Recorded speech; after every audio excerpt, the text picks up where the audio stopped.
Now, for this next segment, I'm going to issue you a warning right at the very top. If you're like me, and when you read books, you don't even like to bend the spine, you definitely don't crease the pages, you really are a book lover who likes to keep them pristine, perhaps consider changing the video now, because it turns out that Anthropic, the AI giant company behind the Claude chatbot, they have been secretly destroying millions of books in the process of feeding them into the AI system.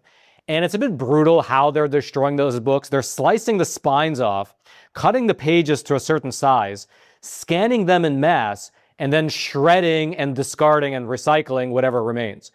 All done to avoid paying copyright fees to the creators.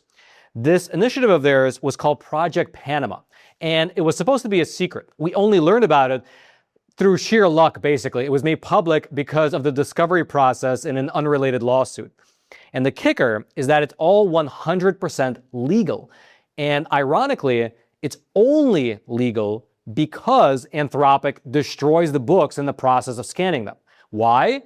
Well, let's go through that together right after you smash those like and subscribe buttons so this video can reach ever more people via the YouTube algorithm. Thank you so much for that. Now, to start with, let's rewind the clock back to 2021. The middle of the pandemic, the lockdowns, a lot of people are working from home, people are wearing masks, there's the debate about the vaccines, and amidst all that, that was when, according to court records, Anthropic decided to use millions of books to train their AI chatbot, Claude. You see, AI does not get intelligent on its own. Similar to us humans, it needs a learning process. And so Anthropic's solution was to illegally download millions of books from pirate websites and feed those illegally downloaded books into their AI system for learning purposes. Journalist Willow Remis explained how this whole process worked over on the Vergecast. Take a listen. The way they actually started was not by acquiring real physical books. The way they started, which is the same way that, according to court documents, OpenAI is alleged to have started, which is by pirating vast libraries of already digitized books. These are called shadow libraries. They're available online in shady corners of the torrent world. Now, for a while, there was speculation that these AI companies were doing this type of a thing, but it wasn't until 2 years later, in 2023, when it was confirmed. Specifically, in August of 2023, The Atlantic publication did two things. Firstly, they ran an article exposing this practice of downloading pirated books for AI training purposes. And secondly, they published a database of the specific books that were being used for this purpose. And that database was searchable, meaning that for the first time, authors could go in and see whether or not their book's contents were stolen for this purpose. Several authors did this, including Andrea Bartz, Charles Graeber, as well as Kirk Wallace Johnson, all of whom discovered that their works were indeed illegally downloaded and fed into Claude. Eventually, a class action lawsuit was filed with those three authors as the named plaintiffs against Anthropic, citing copyright infringement. And interestingly, this lawsuit proceeded at a pretty rapid pace through the court system. Quote, once it was filed last summer, the suit progressed with unusual speed after a judge ruled that Anthropic had illegally acquired millions of books and that the company's executives knew the online libraries they downloaded contained pirated books. The parties agreed to settle. Now, we'll get to why that case was likely sped through the courts and settled so quickly by the lawyers, but in a practical sense, the case did eventually wind up settling for a cool $1.5 billion, which to date is the largest copyright settlement in U.S. history. It covered about 482,000 of the pirated titles, and the author/publisher of each book is slated to receive about $3,000 per title. Anthropic also agreed to destroy the pirated files. And so at this point, you might be saying, all's well and good. They are going to destroy the pirated files. The authors and publishers got a payout. You can put a bow on top of it. It's done. However, during the discovery process in this class action lawsuit, something came to light, which I think it's fair to say astounded the publishing world.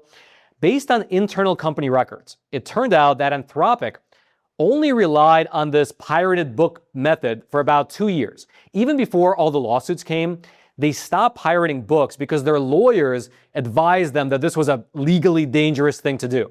And so instead, what they did was to hire the former head of partnerships for Google's book scanning project, and they tasked him with the following, quote, In February of 2024, Anthropic hired the former head of partnerships for Google's book scanning project, Mr. Tom Turvey. He was tasked with obtaining all the books in the world while still avoiding as much legal/practice/business slog as possible. Anthropic spent many millions of dollars to purchase millions of print books, often in used condition. Then, its service providers stripped the books from their bindings, cut their pages to size, and scanned the books into digital form, discarding the paper originals.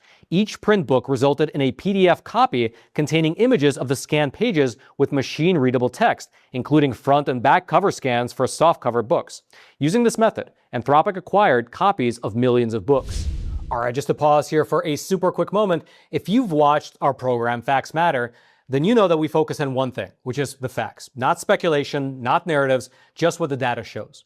And right now, the data globally is pointing in a direction people should really be paying attention to, which is the fact that global conflicts are fueling market uncertainty. That's why I believe in owning something real, something physical, something that the government can't just inflate away, which is physical gold and physical silver from today's sponsor, which is American Hartford Gold, the company that I trust and who I've been personally buying from for many years now.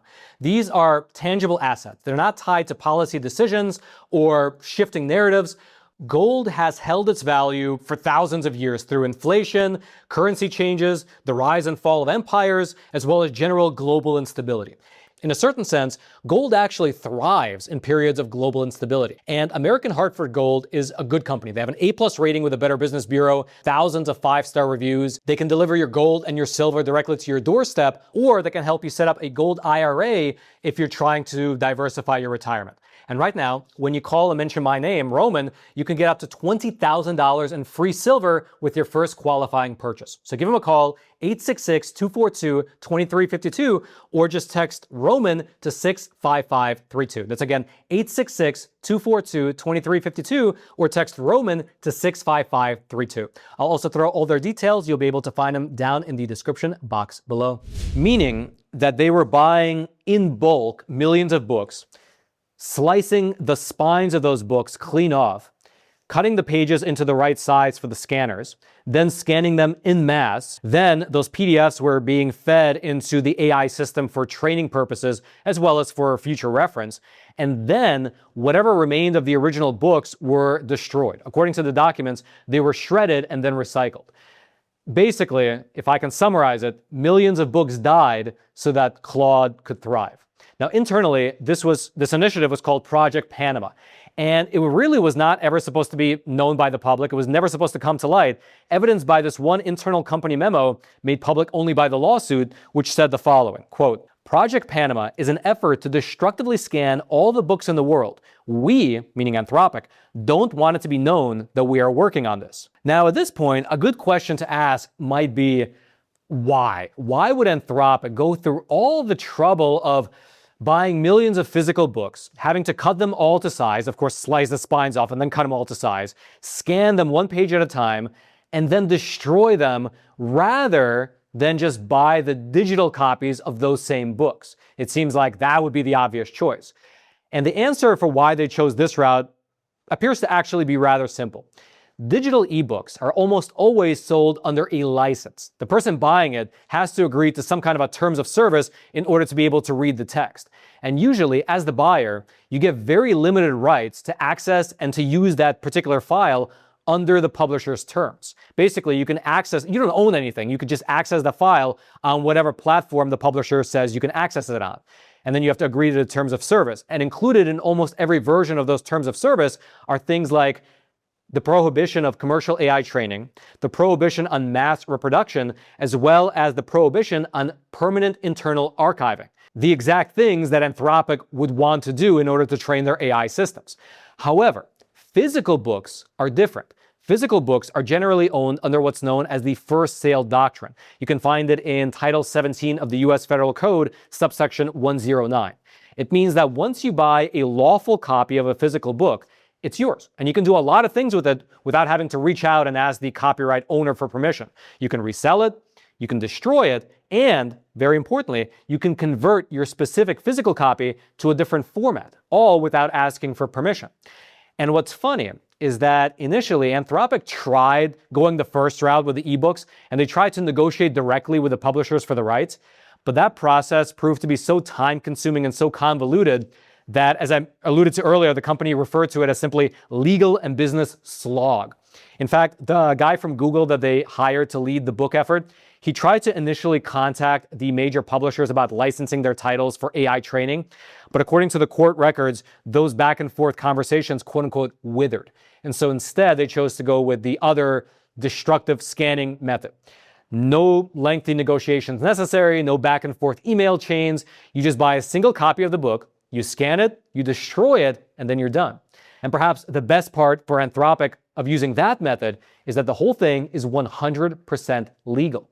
To that end, regarding this destructive scanning method, the judge in the class action lawsuit wrote the following, quote, "It was a fair use because all Anthropic did was replace the print copies it had purchased for its central library with more convenient, space-saving, and searchable digital copies for its central library without adding new copies, creating new works, or redistributing existing copies." And so based on that, it seemed like the judge not only greenlit Anthropic's use of these books to train its AI models without the express permission of the author or the publisher, but furthermore, in a twist of irony, it's only allowed because Anthropic destroyed the physical book that it used to make the digital copy. The judge wrote that the company just made a more convenient, space-saving version of that same book without creating a new copy. They just changed the format. Meaning, if they did not destroy the original copy, then they would be creating a new copy, and therefore that would not be allowed. And the implications here are huge. With this ruling, not just Anthropic, but all these giant AI companies, they no longer have to go out and make individual deals with writers, publishers, and editors to use a book's content. They simply have to go out, buy a single copy of that book, scan it, put it into the system, and then destroy the original. However, even though it is technically legal, a big lingering question is whether or not it's palatable to the public. Because I myself, as I mentioned at the top of the episode, I try to not even crease the spines of the books that I read. And so imagining somebody slicing off the spines and then cutting the pages and shredding millions of books is a bit unnerving, to say the least, at least to me. And a good question might be, if this continues moving forward, given the fact that they got the legal green light, where will this end up? Now, as a corollary, I will say that OpenAI, Microsoft, as well as Elon Musk's xAI, they recently came out and started talking about using non-destructive scanning moving forward. And so let's see where that goes. But even, regardless of that, there is a place somewhere on Earth right now where there is an enormous paper graveyard overflowing with the remains of millions of sacrificed books. Also, that Claude can help you and I write that term paper or that resume or answer a question about an email that we have to respond to. So, take that for what it's worth. Finally, we asked Claude what he thinks about all this, about this whole situation. And here's what Claude told us, quote, "Choosing destruction over reversible digitization purely for speed and cost on a scale of hundreds of thousands to millions of books with none of the public-facing benefit that made earlier mass digitization projects more defensible, that's a choice I find hard to feel good about." And you know what, Claude? Me too. If you'd like to go deeper into this Project Panama as it's been discovered, you can find my research notes. The links will be down there in the description box below, right below those like and subscribe buttons, both of which I hope you smash so this video can reach ever more people. And then lastly, please leave your comments in the comment section below. Do you agree with this project? Do you think it's kind of overblown? Because initially, I thought that they were taking like rare books and like manuscripts and books that are out of circulation. There's only one kind in the world of this particular book. And they were splicing those spines off and copying those books and then destroying the originals there. So like the only copy of this one book would be in Claude, and it would be stealing from the public's access to that particular book. However, looking into the documents, maybe there's a few copies of those types of books, but it seems like the places where they were mass buying those books from were just kind of like the same places that you would be buying books from online, and they weren't offering those type of like rare books. So it seems like they were just buying very generic books that are in circulation and print. They were just happening to buy one copy. Instead of reading it, they would splice it and do the scanning and then discard it. So that's not too crazy. I mean, it's like going into Barnes & Noble and buying one of each book that they have and then doing that process. But they would still have other copies for other people to buy. So I don't know. I mean, So that felt good to me at the very least, that they weren't taking out these like rare manuscripts and taking them away from the public. But it's still kind of visually difficult to kind of look at a book having its spine ripped off and imagining millions of those type of things happening. So I don't know. Leave your thoughts in the comment section below. Is it overblown? Am I just too much of a, I don't know, a book lover, as I call it? Let me know. And then lastly, on a totally unrelated topic, if you have ever wondered where we go after we die, great question. I'm sure many of us have wondered that. Well, over at the Epic Times, we just published a phenomenal new film called Final Hours, where we interview people who died previously. They were clinically dead, no heartbeat, no breath, no brain activity, or conversely, some of them were brain dead, meaning they had no brain activity. But regardless, which camp they fell into, they both came back to life, and they were able to recall what they had experienced on the other side and then tell us what they experienced. And the stories they told were amazing.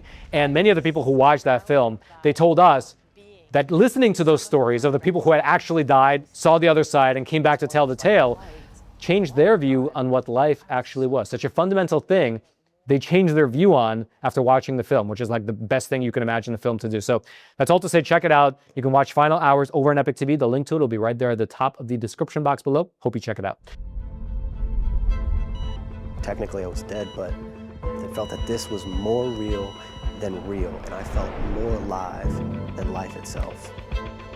Thousands have glimpsed something vast and loving waiting on the other side. I was surrounded by beings. Some of them I recognized from this life. It's more just like a light, the light of God. I was so happy. I just felt like more and more of the pain of this world was just floating away. What do these human experiences mean for our collective soul? The more we can come into harmony, love, and kindness, the more we're aligned with the essence of the universe. And then until next time, I'm your host, Roman from the Epic Times. Stay informed, and most importantly, stay free.